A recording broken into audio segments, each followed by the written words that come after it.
bisa dapetin racun nanti beku, ya kan? Dari sinilah Wak, banyak sekali pihak yang sangat yakin bahwa memang Stacy sendirilah pelaku penghilangan nyawa terhadap kedua suaminya dengan motif menguasai asuransi serta aset kekayaan mereka berdua. Kalian ingat kan si Stacy kan dapat uang asuransi dari kematiannya si Mike, Wak, $50.000 zaman itu kan banyak kali tuh. Sedangkan uang warisan dari David dia gunakan untuk berfoya-foya dengan membuat surat wasiat palsu tuh. Dan meskipun sudah didebat sedemikian rupa, Wak, Stacy ini tetap berpendapat kalau dirinya tidak bersalah. Aku nggak bersalah sama sekali ya Bapak. Ashley ini harusnya menanggung hukuman atas kasus ini. Katanya itu udah balik anak ya Wak. Pokoknya persidangan kasus mereka ini berlangsung cukup alot kali karena si Stacy ini masih berbelit-belit.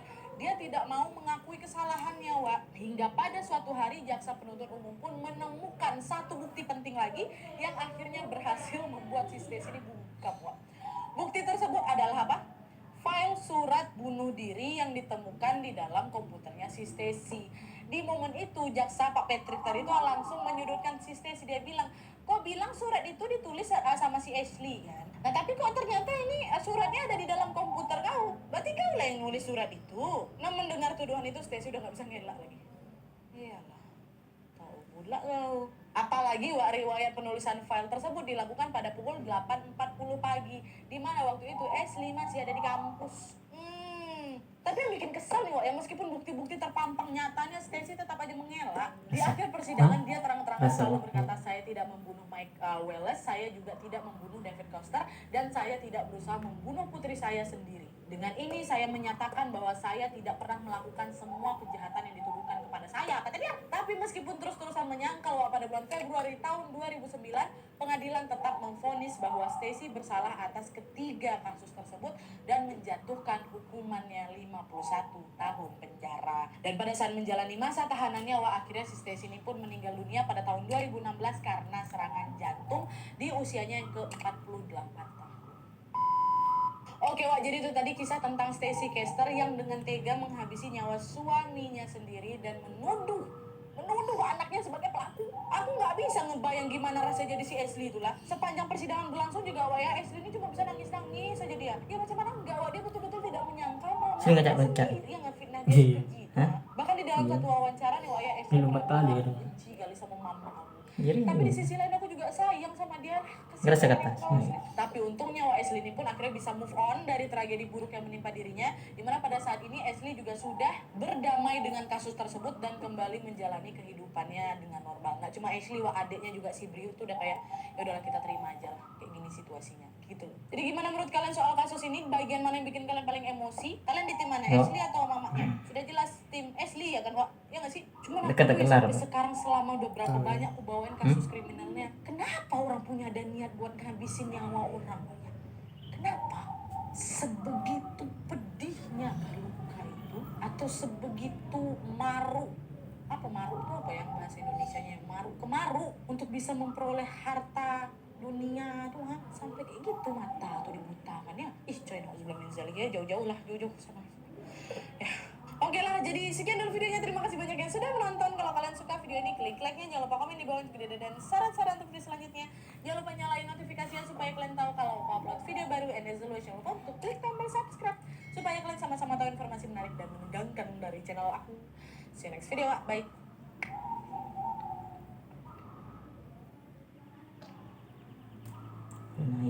Di dapur itu polisi melihat ada satu set pisau yang salah satu pisaunya ini ternyata udah menghilang. Nah di situ mereka mikir, oh jangan-jangan ini pisau yang hilang inilah yang dipakai buat nusuk si Nisa nih. Hai wassalamualaikum warahmatullahi wabarakatuh. Terima kasih sudah klik video ini. Oke Wak, jadi di malam minggu ini seperti biasa aku akan kembali lagi membawakan satu kisah kriminal tentang penghilangan nyawa yang terjadi di London pada tahun 2006 lalu. Kejadian naas ini menimpa seorang perempuan bernama Nisa Patel.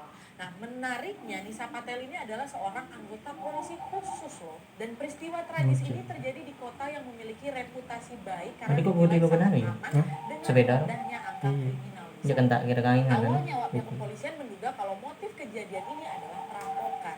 Tapi setelah diteliti lebih jauh lagi, terbukalah fakta bahwa kematian Nisa Patel ini ternyata disebabkan oleh tindak kriminal penghilangan nyawa dengan sengaja. Dan setelah melewati proses penyelidikan yang cukup panjang dan rumit, akhirnya sebuah plot twist besar hadir membawa titik terang. Nah, penasaran kan sama kisah selengkapnya? Jadi tanpa berlama-lama kita langsung masuk aja ke ceritanya ya.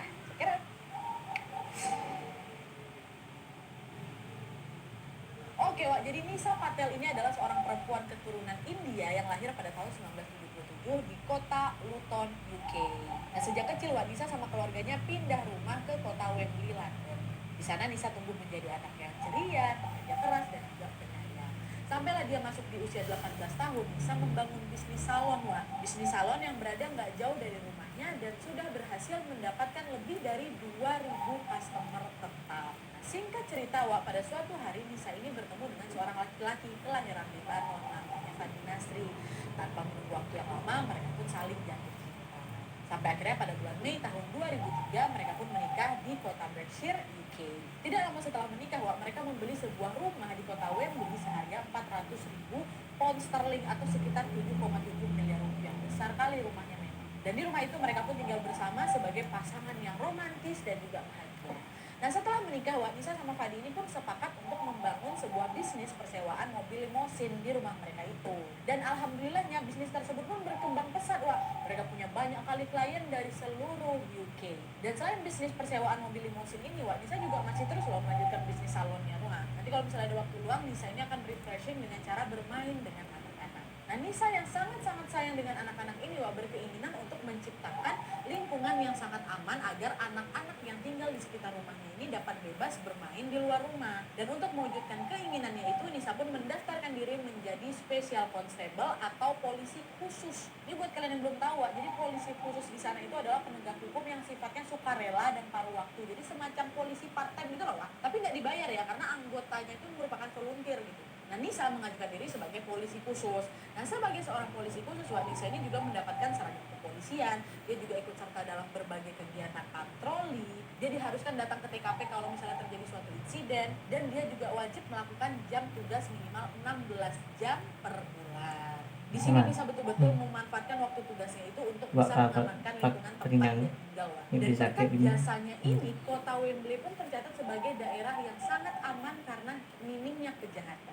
Tapi, Wak, kehidupan di Wembley yang semula damai-damai aja, sejahtera terus, mendadak ricuh ketika pada suatu malam mereka dikejutkan dengan teriakan seorang perempuan yang menjerit kesakitan. Dan yang paling mengagetkan, setelah warga memeriksa langsung ke sumber suara, perempuan yang menjerit itu ternyata siapa? Betul, Nisa Patel. Nah, apa yang terjadi sama Nisa di malam itu? Masuk. Nah, jadi, Wak, ceritanya pada malam hari tanggal 11 Mei tahun 2006, Fadi Nasri, suaminya si Nisa ini, pergi menjemput Nisa yang memang lagi bekerja di salon, lagi standby di salon. Kebetulan pada hari itu mereka ini ingin merayakan ulang tahun pernikahan mereka yang ke-3 tahun nih, Wak. Dan Fadi pun sudah menyiapkan dinner romantis untuk mereka berdua di rumah. Sesampainya di rumah, mereka pun menyantap makanan tersebut dengan penuh sukacita. Setelah selesai makan malam sekitar jam 11 malam, Fadi ini dihubungin sama temannya untuk main snooker, macam permainan biliar gitu katanya. Mendapatkan panggilan itu, Fadi izinlah ke istrinya, kan sayang, aku